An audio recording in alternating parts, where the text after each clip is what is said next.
भगवान श्री कृष्ण कहते हैं एक स्त्री के जीवन में पुत्र का सुख किसको मिलता है और किसके भाग्य में नहीं होता, इसका बहुत गहरा रहस्य है। कई बार कुछ ऐसी गलतियां हो जाती हैं जिनका फल पूरी जिंदगी तक मिलता है, और ऐसी ही गलतियां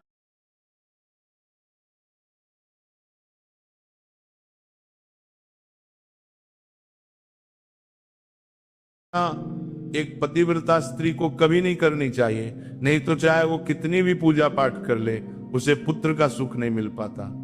अब श्री कृष्ण एक ऐसी सच्ची घटना बताते हैं जिसे सुनने के बाद आज भी अनगिनत स्त्रियों को संतान का आशीर्वाद मिला है।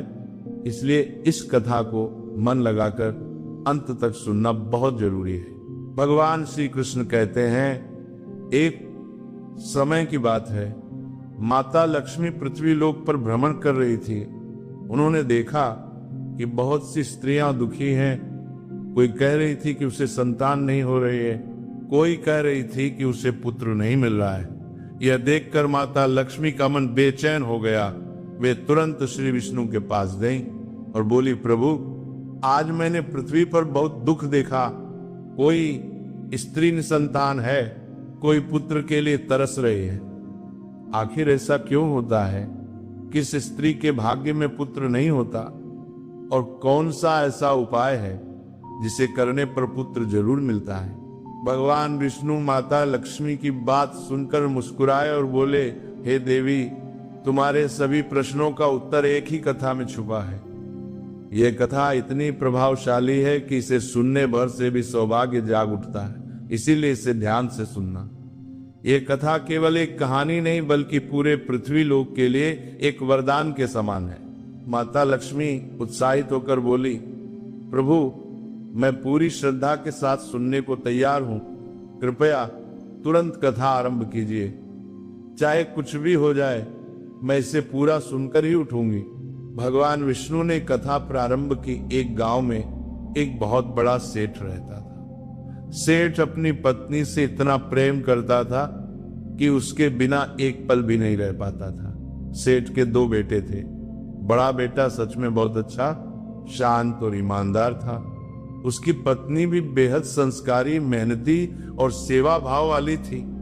वह घर का सारा काम अकेले करती, खाना बनाना, कपड़े धोना, घर संभालना, सब कुछ। फिर भी सेठ की पत्नी यानी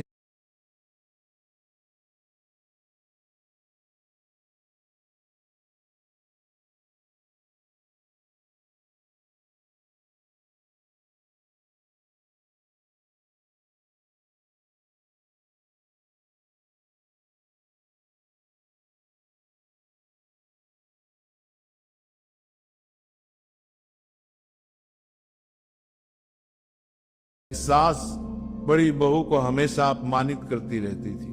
दूसरी ओर सेठ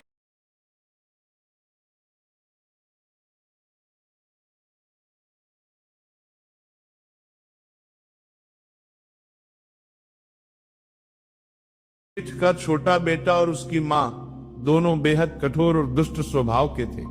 छोटे बेटे की आदतें बहुत खराब थी। वह गांव वालों को परेशान करता, लड़कियों का पीछा करता,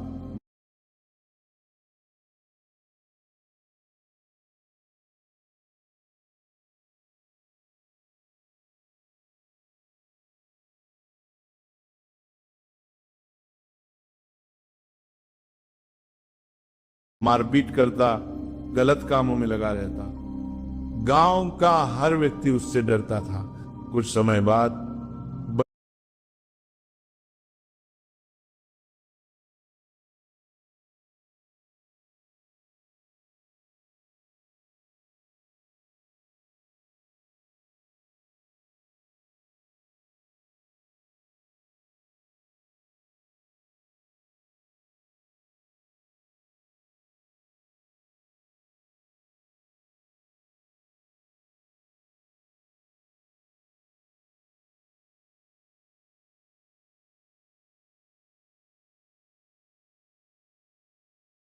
बड़ी बहू गर्भवती हो गई। यह सुनकर सेठ की पत्नी खुशी से झूम उठी। पूरे गांव में ढोल नगाड़े बजाकर बताने लगी कि मेरे घर पोता आने वाला है।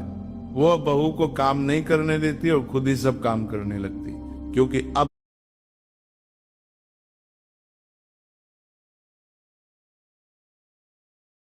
बहू पेट से थी। फिर एक दिन बड़ी बहू ने जुड़वा बेटों को जन्म दिया। दो दो पुत्र देखकर तो सेठ की पत्नी खुशी से पागल हो गई। अब वो बहू को घर की मालकिन की तरह मानने लगी। तिजोरी की चाबी, घर की जिम्मेदारी, सब कुछ अपनी बहू को सौंप दिया।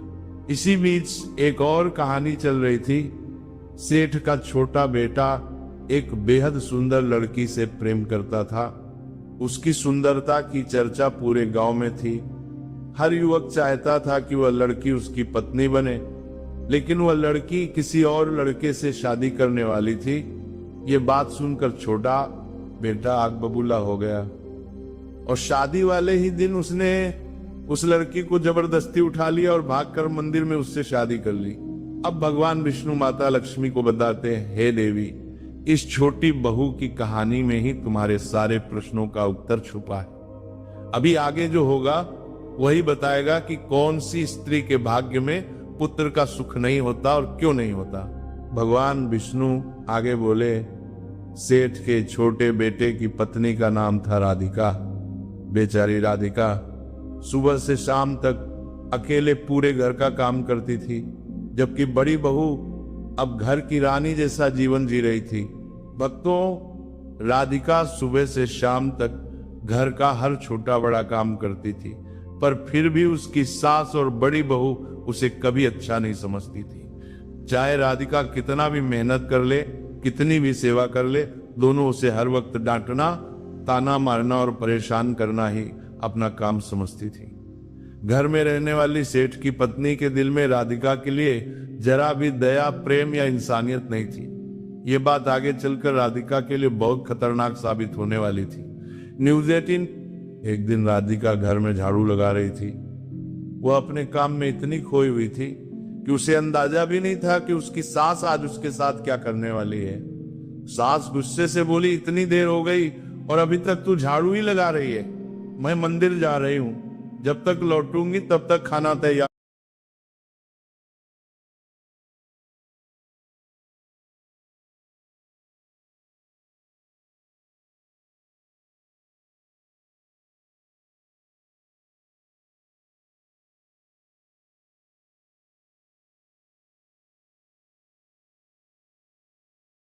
होना चाहिए, आते ही खाना खाऊंगी। राधिका चुपचाप सिर झुकाकर अपना काम करने लगी।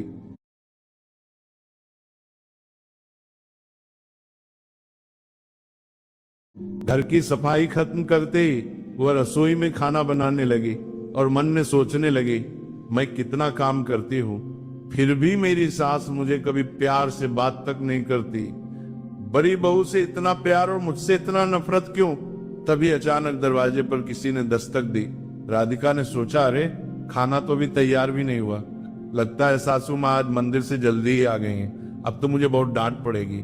डरते हुए जैसे ही राधिका ने दरवाजा खोला, उसने देखा कि एक साधु महाराज खड़े हैं। साधु बोले, बेटी मुझे थोड़ा भोजन दे दो, सुबह से भूखा हूं। राधिका घबरा गई। वह बोली, महाराज मैं आपका मन रखती हूं, पर मेरी सास बहुत कठोर स्वभाव की है। वह मुझे मासिक धर्म के दिनों में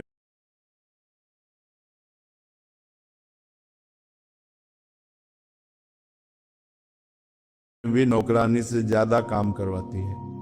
अभी वह मंदिर गई हैं, आते ही मुझे डांटेंगी, मुझे मारेंगी भी। अगर उन्होंने आपको भोजन करते देख लिया तो मुझे बहुत कष्ट होगा, मैं कैसे भोजन दूं?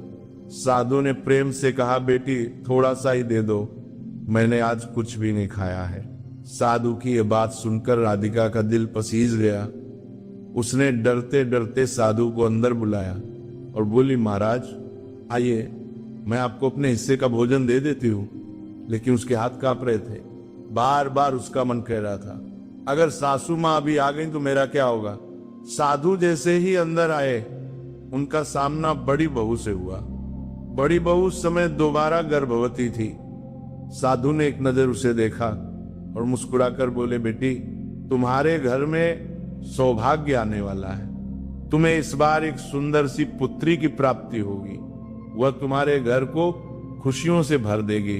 उसके चरण पड़ते ही तुम्हारे घर के दिन बदल जाएंगे, तुम लोग रंग से राजा बन जाओगे।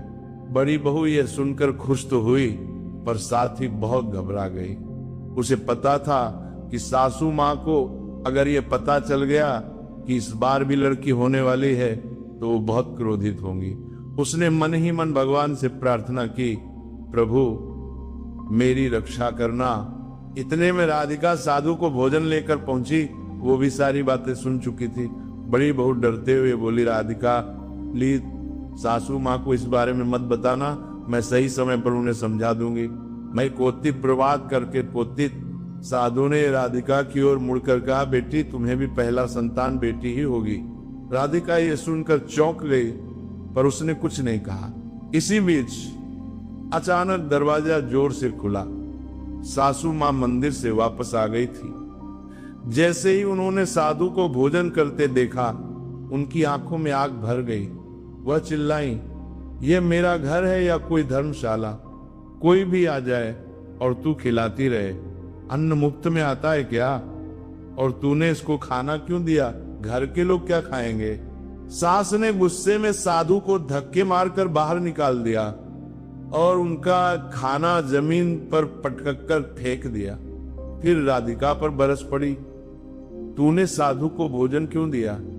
तुझे क्या लगता है खाना आसमान से गिरता है? डरी हुई राधिका धीमे से बोली, सासू माँ साधु बहुत भूखे थे, इसलिए मैंने उन्हें अपने हिस्से का खाना दे दिया। आज मैं खाना नहीं खाऊंगी।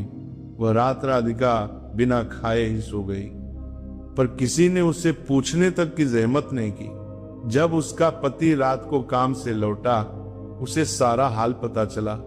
वह गुस्से से मां से बोला, आज के बाद राधिका के साथ कोई बुरा व्यवहार नहीं करेगा। अगर किसी ने उसे चोट पहुंचाई तो मुझसे बुरा कोई नहीं होगा। राधिका का पति उसे सच में बहुत प्रेम करता था। कुछ दिनों बाद बड़ी बहू ने एक बेटी को जन्म दिया, पर जैसे ही सासू माँ को यह खबर मिली, वह गुस्से से आग बबूला हो गई। उस मासूम नवजात को उठाया और कहीं दूर जंगल में छोड़ आई और बड़ी बहू पर बहुत अत्याचार किए। ये सब देखकर राधिका का दिल कांप उठा। उसे याद था कि साधु ने कहा था कि उसका पहला बच्चा भी बेटी ही होगी। वो अब अपने आने वाले भविष्य को लेकर बहुत डरी हुई थी। समय बीतता गया, बड़ी बहू फिर गर्भवती हुई। इस बार सास ने पहले ही वैद्य को बुला लिया और पूछा, लड़का होगा या लड़की? वैद्य ने कहा, देवी इस बार भी लड़का नहीं लड़की ही होगी। ये सुनते ही सासू माँ क्रोधित हो गई।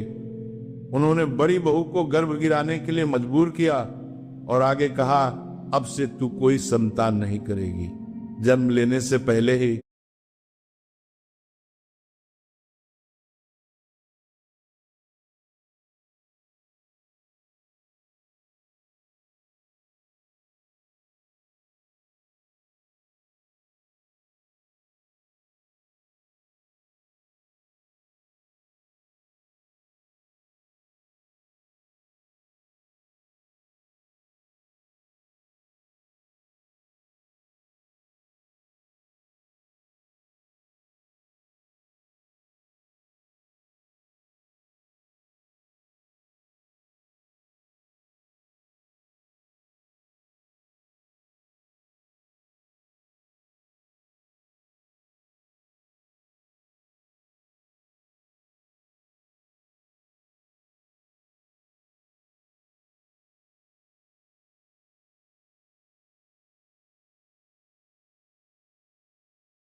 उस मासूम जीव की मृत्यु हो गई। बड़ी बहू जिसे कभी सास बेहद प्यार करती थी, अब उसी से घृणा करने लगी थी। घर की चाबी तक उससे छीन ली गई और ये सब देखकर राधिका का डर और भी बढ़ गया था। साथ ही अब उससे नौकर जैसा काम करवाने लगी। अब आगे भगवान विष्णु कहते हैं, कुछ दिनों के बाद राधिका को एक पुत्री होती है और सेठ की पत्नी फिर से निराश हो जाती है और इस लड़की को भी जंगल में छोड़ने का सोचती है। राधिका को पता होता है कि सासू माँ मेरी पुत्री को नहीं छोड़ेगी, वो पक्का इसे भी मरवा देगी। इसीलिए राधिका चुपके से घर के पीछे वाले दरवाजे से भाग जाती है और अपने बच्चों को एक अनाथालय में रखाती है। अब जब अगला संतान होने वाला होता है तो राधिका क्या करती है कि वह एक वैद्य के पास जाती है। तब उससे राधिका को पता चलता है कि इस बार भी राधिका को पुत्री ही होने वाली है। अभी राधिका का सिर्फ तीसरा महीना ही चल रहा होता है, यानी कि अभी पुत्री सिर्फ 3 महीने की राधिका के पेट में ही होती है। जब राधिका वैद्य के पास से वापस घर आती है और दीदी से कहती है इस बार भी मुझे एक पुत्री ही होने वाली है, ना जाने भगवान क्या लीला कर रहे हैं। भगवान से विनती करते हुए राधिका बोलती है कम से कम इस बार तो पुत्र दे देते, अब पता नहीं मेरे इस संतान के साथ क्या होगा, भगवान कृपया हमारी रक्षा करना। जब राधिका दीदी से बात कर रही होती है तो वह सारी बात उसकी सासू माँ सुन लेती है और ये सुनकर उसकी सास क्रोध में आकर, गुस्से में आकर राधिका को धक्के मारकर घर से बाहर निकाल देती है और बोलती है चले जाओ यहाँ से, अब तुझे इस घर में रहने की कोई जरूरत नहीं है और अब कभी भी मेरे घर में वापस मत आना, मैं अपने बेटे के लिए कोई दूसरी लड़की देख लूंगी। फिर राधिका दरवाजे पर बैठकर रोती रही, किंतु उसके सास ने दरवाजा नहीं खोला और फिर राधिका ने सोचा अब मुझे यहाँ से अपने मायके ही जाना पड़ेगा। फिर वो अपने मायके जाने लगती है। मायके पहुंचकर सारी बातें राधिका अपनी माँ को बताती है और पूरा दिन रोती रहती है। जब राधिका का पति काम पर से वापस घर आता है तो वो अपनी पत्नी राधिका को ढूंढता है, पर राधिका उसको घर में कहीं दिखाई नहीं देती है। जब वो अपने माँ से जाकर पूछता है राधिका कहाँ है, घर में कहीं दिखाई नहीं दे रही है। फिर माँ बेटे से बोलती है बेटा राधिका घर छोड़कर चली गई है, अब वो कभी वापस नहीं आएगी, तुम उसे भूल जाओ और एक अच्छी सी लड़की देखकर शादी कर लो। ये क्या बोल रही हो आप, मैं दूसरी लड़की से विवाह क्यों करूं? मुझे पता है मेरी राधिका जरूर वापस आएगी, वह मुझसे बहुत प्यार करती है, वह मुझे अकेले नहीं छोड़ सकती। भगवान विष्णु आगे कहते हैं कि जैसे ही राधिका की सहेली सुषमा को ये पता चलता है कि राधिका मायके यानी कि अपने घर आई है तो उससे मिलने के लिए उसके घर जाती है। राधिका और सुषमा बचपन के दोस्त होते हैं और इन दोनों के बीच बहुत ही गहरी यारी होती है। जब सुषमा राधिका के घर पहुंचकर राधिका को रोते देखती है तो राधिका से पूछती है क्या हुआ तुम्हें, तुम रो क्यों रही हो? माँ बता रही थी कि तुम जब से आई हो सिर्फ रोती जा रही हो, आखिर बात क्या है? मित्रों, भगवान विष्णु माता लक्ष्मी से कहते हैं कि हे लक्ष्मी, आगे इस कथा को बहुत ध्यान से सुनना, क्योंकि राधिका की दोस्त सुषमा राधिका को बताने वाली है कि कैसे एक स्त्री को लगातार 5 पुत्री होने के बाद एक ऋषि मुनि से मिलने से उसे 2 पुत्र प्राप्त हुए, जबकि इस लड़की के भाग्य में संतान प्राप्ति ही नहीं था। तो भक्तों, ऐसा कौन सा उपाय ऋषि मुनि ने उस लड़की को बताया जिससे उसे पुत्र प्राप्त हुआ? आगे सुषमा राधिका से कहती है 7 साल पहले की बात है, हमारे पास के एक छोटे से गांव में मोहन नाम का एक आदमी रहता था। वह गरीब था लेकिन ईमानदार था। वह हर रोज खेतों में कड़ी मेहनत करता और जो भी थोड़ा बहुत धन कमाता था उससे अपनी पत्नी की जरूरतों को पूरी करने की कोशिश करता था।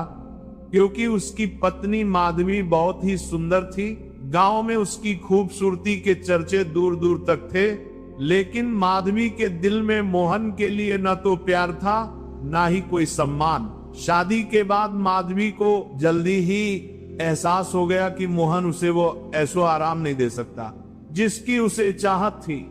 मोहन का जीवन बिल्कुल ही सादा था। वह दिन रात मेहनत करता मगर उसका जीवन केवल रोज की रोटी और कपड़े तक ही सीमित रह पाता था। माधवी ने एक दिन कहा, तुम जैसे आदमी के साथ मेरा जीवन बर्बाद हो रहा है। मोहन ने उसकी बात को नजरअंदाज कर दिया। उसे लगता था कि शायद समय के साथ माधवी उसका प्यार समझेगी, लेकिन माधवी के लिए मोहन का प्यार बोझ बन चुका था। एक दिन गांव के मेले में माधवी की मुलाकात विक्रम नाम के एक ताकतवर व्यापारी से होती है। विक्रम लंबा, मजबूत और पैसे वाला आदमी था। उसकी बातें माधवी को जादू जैसी लगती थी। उसने कभी ऐसा आत्मविश्वास किसी में नहीं देखी थी। विक्रम ने माधवी की तारीफ करते हुए कहा, तुम जैसी सुंदरता का इस गांव में क्या काम, तुम्हें तो रानियों जैसी जिंदगी मिलनी चाहिए। माधवी के भीतर छिपी इच्छाएं जाग उठी। वह विक्रम के करीब होने लगी। कुछ ही दिनों में दोनों के बीच रिश्ता गहरा हो गया। माधवी अब हर रोज किसी बहाने से विक्रम से मिलने जाती, जिससे मोहन को माधवी की इन हरकतों पर शक होने लगा, लेकिन उसने कुछ नहीं कहा। वह सोचता था कि शायद उसका प्यार माधवी को सही रास्ते पर वापस ला देगा। विक्रम के बाद माधवी की नजर गांव के योद्धा अर्जुन पर पड़ी।